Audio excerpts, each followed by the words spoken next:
welcome to another episode of United Kids Online. Do you remember the series we're busy with? Yes, the superfruits of the Holy Spirit. Are you ready to learn about more superfruits from the Holy Spirit? You are? Okay, great. Now let's get ready to power up with the superfruits of the Holy Spirit. Today, we will be learning about two special fruits, and these fruits are very connected to each other. Some people even call them twin fruits. Can you guess what they are? You can't? Well, it's okay. Let me tell you what they are. They are kindness and goodness. So we're going to be learning about what kind of kindness and goodness has Jesus given us to share. And that's exactly our big question for today. But to remember this big question, we're going to practice it with some moves. Are you ready, United Kids? Okay, 1, 2, 3. What kind of kindness and goodness has Jesus given us to share? Remember this big question, boys and girls, because we will be answering it in today's lesson. I hope you're excited to find out what the big idea to this question actually is.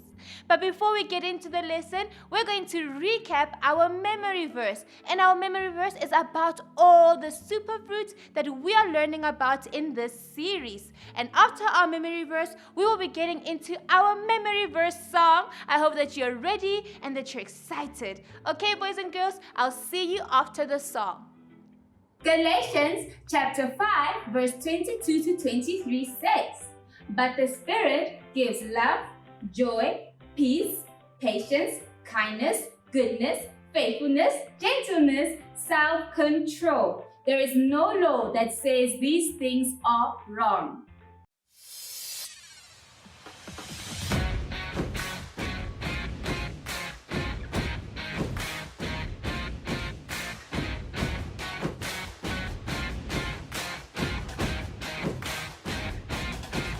Hey you, listen up. I got something inside, can't get enough. It's true, I'm telling you.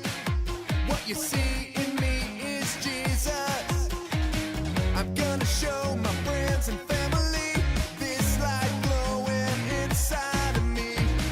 I'm gonna shine for all the world to see. 1, 2, 3, 4. Oh, oh, oh. I'm gonna shine a light. Oh, oh, oh. I'm gonna shine a light. Oh, oh, oh. For all the world to see.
Okay, United Kids, now that we've had time in worship and we've also recapped our memory verse through our memory verse song, let's get ready for today's story by first starting with praying. Let's all close our eyes. Jesus, we thank you for your love for us. We thank you for your word. We ask that you help us learn all that you want us to learn. In Jesus' name we ask, amen. Okay, United Kids, today we're learning about kindness and goodness. We point to our hearts when we say kindness because kindness is something that's found where? In our hearts. And we point to our hands when we say goodness because goodness is something that is seen through our actions. Okay, boys and girls, remember this for this lesson. But before we get to know what kind of kindness we're supposed to show people and the kind of kindness that the Holy Spirit gives us, we need to turn to Jesus. Yes, because we're learning the kind of kindness and goodness that Jesus gave us to share. And we can see all the amazing things that Jesus gave us and Jesus taught us through his word and his life. Now let's go to the Bible, which is the word of God, and see what it says about the type of kindness and goodness that Jesus gave us. In the book of Jeremiah, chapter 31, verse 3, the Bible tells us this. The Lord appeared to us in the past, saying, I have loved you with an everlasting love. I have drawn you with unfailing kindness. Boys and girls, the word everlasting means forever. This means that Jesus loved us with a love that goes on forever and ever and ever. It never stops. And he has drawn us to him through an unfailing kindness. We as human beings fail from time to time, right? There's almost nothing we can do forever and ever without ever failing. But Jesus has the ability and the power to love us and be kind to us through an everlasting love and an unfailing kindness, which means that he never fails in being kind. You know, boys and girls, when you know that you're supposed to be kind by being good to people, through maybe sharing your sweets at school, or maybe speaking some nice words to your friend and encouraging them for something, or giving a friend a hug. But you know, sometimes we know we're supposed to do these things, but we don't, right? Maybe because we're thinking about ourselves, or maybe we're too busy, or maybe we even forget. Sometimes we really just forget to be kind, and that's when we fail to be kind. But Jesus never fails to be kind because Jesus loves us with the greatest love that can ever be found in the world. Jesus is kind to us because he loves us, and he is kind to us so that we can be drawn to him. Jesus wants to be our friend, and so he is kind to us, just like we are supposed to be kind to our friends. So it's important for us to learn from Jesus how to be kind in a way that never fails, right? And not to learn from other people in the world, because other people in the world will teach you a kindness that fails, a kindness that is not everlasting, because it doesn't come from the everlasting love of God. Only Jesus has this everlasting love, boys and girls. Remember that, okay?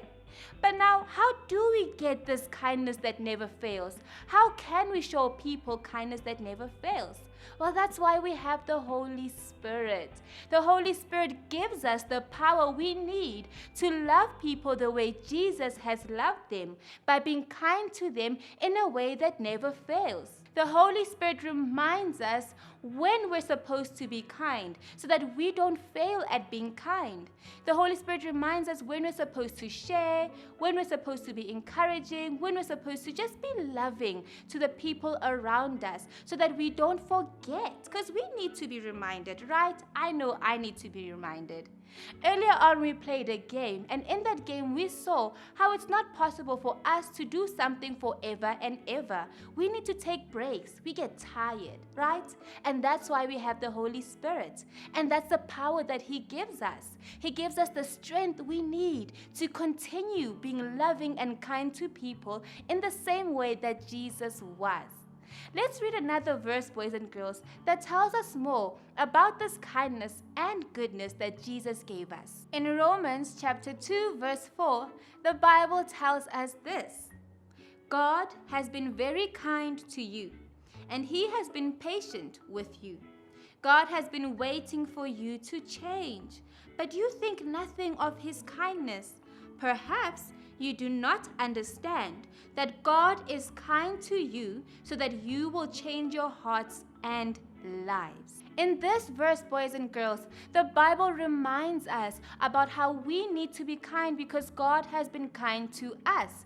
God has always been patient with us, and God waits for us to change, but to change for the better. When we are not kind to people, it's normally because we're not patient with them. And remember last week, we learned about patience, right? And we learned about peace. And we learned that the Holy Spirit also helps us to be patient by giving us peace. So in the same way as the Holy Spirit helps us to be peaceful and patient while waiting on God, God wants us to practice being peaceful and patient while waiting on people to change for the better. Sometimes for people to be good to us, we need to wait for them to change. But we're not the ones who can change them. Only God has the power to change people's hearts, because only God can see people's hearts. So even when God is kind and patient to us, He knows what's in our hearts. And when He's waiting for us to change, He's working in our hearts to change us for the better so that we can be like Jesus. God wants us all to live our lives in the same way that Jesus lived His life. But He knows that for this to happen, He needs to change our hearts. And that's why He's kind to us. Do you know how God does this, boys and girls?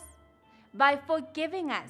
When we do wrong against God by disobeying Him, He doesn't stay angry forever. No, boys and girls. God loves us, and His love for us never changes. That's why when we come to God and ask for forgiveness, He always forgives us. God also showed us how much He loves us by doing what? By giving Jesus to die for our sins. And because Jesus died for our sins, there is no sin that God cannot forgive, because Jesus already died for all of our sins. God showed us His great love for us through this. And in showing us His great love for us through this, He showed us also how great His kindness is. That because Jesus died for our sins on the cross, God will always forgive us, which means God will never fail at being kind. We know that God is kind because God is always ready to forgive us. And when He forgives us, He begins to work inside of our hearts to change us and make us better by making us like Jesus. There's a story in the Bible, boys and girls, that teaches us the importance of forgiveness and how when we forgive others, we are kind to others, just like God is kind to us by forgiving us. And when we forgive people, boys and girls, we change how we also act. And we start to act in a good way. We treat people in a good way. It's difficult to treat a person in a good way if you haven't forgiven the person. So let's see what the story is and who the person in the story is whom we can learn from to see how we can be kind and good unto others through forgiveness. Are you ready for the story, boys and girls? Do you have your listening ears on and your zooming eyes? Alright, let's get into the story and I'll see you after. Stories of the Bible. Joseph and his coat.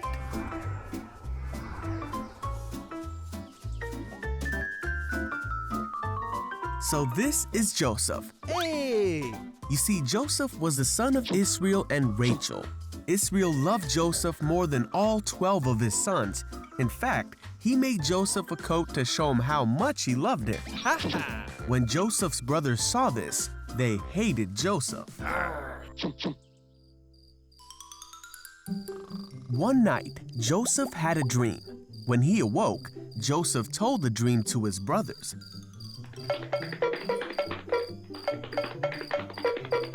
He said, "Listen to this dream I had. We were gathering grain when suddenly my bundle of grain rose up and all of you bowed to me. This made his brothers hate Joseph even more, and they said, "You're gonna rule over us?" Then Joseph had another dream, and he told it to his brothers and his father. He said, "Listen, I had another dream, and this time the sun and moon and 11 stars were bowing down to me." This time Israel heard the dream and rebuked Joseph, saying, "Will your mother and brothers and I actually come and bow down before you?" The brothers were even more angry when they heard the second dream. Israel, however, decided to think about what Joseph was saying.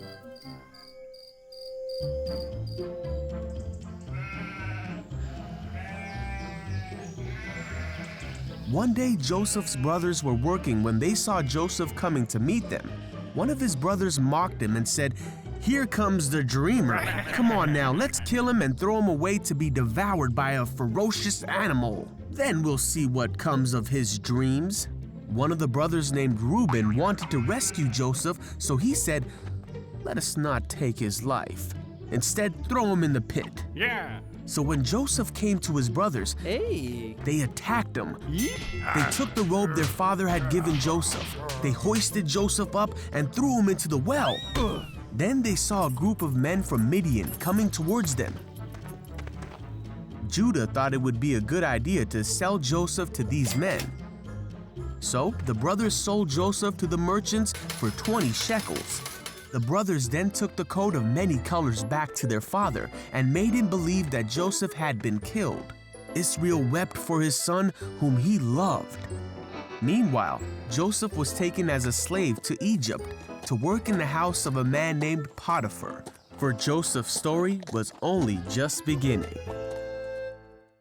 Oh, hey, United Kids! Did you have fun watching the story? Great! This story is found in Genesis chapter 37 to 45. So, remember this so that you can ask your mommy or your daddy or your brother or your sister to read the story with you from the Bible. And this is the story about who? About Joseph, boys and girls. A lot of bad things happened to Joseph, right? But we could see that even through all the bad things, God was with Joseph. And God still protected Joseph. So God was able to use all the bad things that happened to Joseph for good. Why do you think God did this? Because God is good and God is kind. And God's kindness and His goodness never fail. So even when we go through bad things in life, God's kindness and His goodness is always there. It never fails, boys and girls.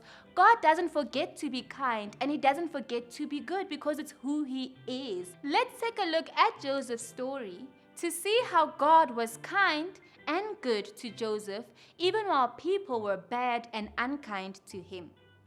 The first thing that happened to Joseph is that God gave him a dream. In this dream, God showed Joseph that one day his brothers, his entire family would actually be kneeling before him. God showed this to Joseph 2 times in 2 separate dreams. But when Joseph shared these dreams to his brothers were not happy. His brothers didn't like the fact that Joseph had a dream that they would one day be bowing down to Joseph. And they didn't like the fact that Joseph's father liked Joseph a little bit more than them. His father even made him a special coat, a colorful coat. But his brothers didn't get a coat like this. So they got a little bit jealous and they started to plan a bad thing. They planned to take Joseph's life. But God was good. Because even though Joseph's brothers had planned to take Joseph's life, God protected Joseph. So instead of them taking his life, they ended up selling him to Ishmaelites who were on their way to Egypt. Can you remember how many shekels they sold Joseph for? 20 shekels, boys and girls. Shekels are kind of like rands today. We have rands, so we could say 20 rands, but they had shekels. And they sold Joseph for 20 shekels. Once Joseph was in Egypt, God then made sure that Joseph got to a family where he would be given a job. But there where he was in this family, he was blamed for something he didn't do. This was not kind. This was not a good thing that was happening to him. And now Joseph was put in prison. Another bad thing, boys and girls. But God was still with Joseph. So God made sure that Joseph won favor in the eyes of the God. And Joseph even helped people there in prison by helping them understand their dreams. And it was God who gave Joseph the power and the wisdom to understand people's dreams. So that one day, when the Pharaoh had a dream that he didn't understand, only Joseph could help him understand what this dream meant. God gave a warning to Pharaoh in the dream, but Pharaoh couldn't understand what God was saying in the dream. So God made sure that Joseph was the person who was chosen to help Pharaoh understand what God was saying. And what was God saying, boys and girls? Well, he told them that there would be 7 years of plenty, which means that there would be a lot of food. And 7 years of famine, which means there would be no food and people would go hungry. So Joseph gave Pharaoh advice to store up food during the 7 years of plenty, so that in the 7 years of famine, people don't go hungry. Pharaoh was so impressed by Joseph, boys and girls, that he chose Joseph to be in charge of storing food in the 7 years of plenty, so that they could give people food in the 7 years of famine. And then after this, what happened? Well, exactly what Joseph dreamt in the beginning, where he dreamt that his family would bow before him. That's what happened.